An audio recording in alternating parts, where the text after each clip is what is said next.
নলবাৰী গৃহৰক্ষী জোৱান নিয়োগত ব্যাপক অনিয়ম বুলি জানিব পৰা গৈছে।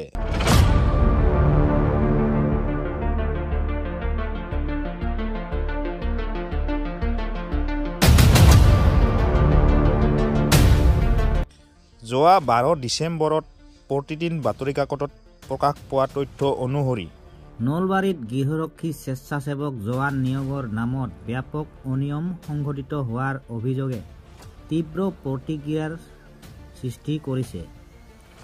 নলবাৰী জিলা আৰক্ষী অধীক্ষকৰ কাৰ্যালয়ৰ এটা দুষ্ট চক্ৰ এনে অনিয়ম লিপ্ত হোৱাৰ অভিযোগ উঠিছে।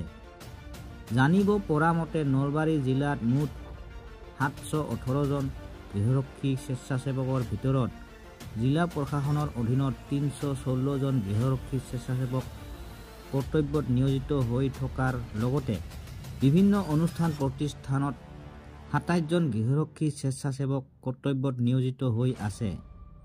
শেহতীয়াকৈ জিলাখনত কৰ্মৰত 172 গৰাকী গৃহৰক্ষী জোৱানৰ এখন তালিকা প্ৰকাশক লৈ ব্যাপক চৰ্চা চলিছে।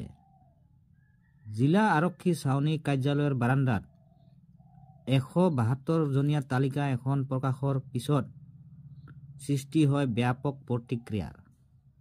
প্ৰাপ্ত তথ্য মতে এছেঞ্চিয়েল হোমগাৰ্ড বুলি উল্লেখ কৰা তালিকাখনত তলত নাই কাৰো স্বাক্ষৰ। জানিবলৈ দিয়া মতে প্ৰকাশিত তালিকাখনত ফটো মাৰিবলৈ বাধা প্ৰদান কৰিছে।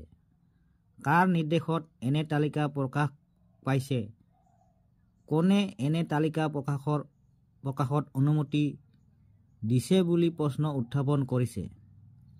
ইপিনে তালিকাত প্ৰকাশ পোৱা 172 গৰাকী গৃহৰক্ষী স্বেচ্ছাসেৱক একেৰাহে 5 বছৰৰ বাবে অপৰিহাৰ্য ঘোষণা কৰে।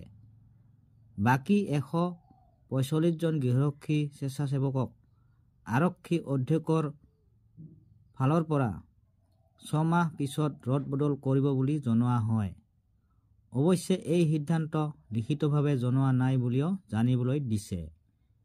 এনেদৰে 5 বছৰ অপৰিহাৰ্য হ'লেই জিলাখনত বহু কৰ্তব্যপৰায়ণ গৃহৰক্ষী স্বেচ্ছাসেৱক পুনৰ কৰ্তব্যত নিয়োজিত হোৱাৰ পথ ৰুদ্ধ হৈ পৰাৰ আশংকাত ভুগিছে।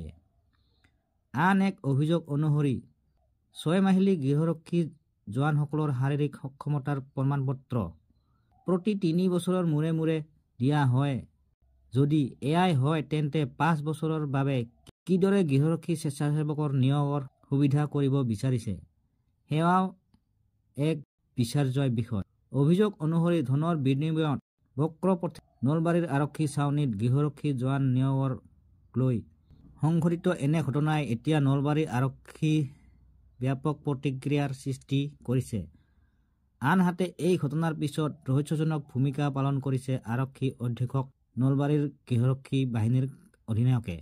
নলবাৰী আৰক্ষী বিভাগৰ এটা দুষ্ট চক্ৰই এই সন্দৰ্ভত কাৰসাজি কৰোৱা অভিযোগ উত্থাপন হৈছে।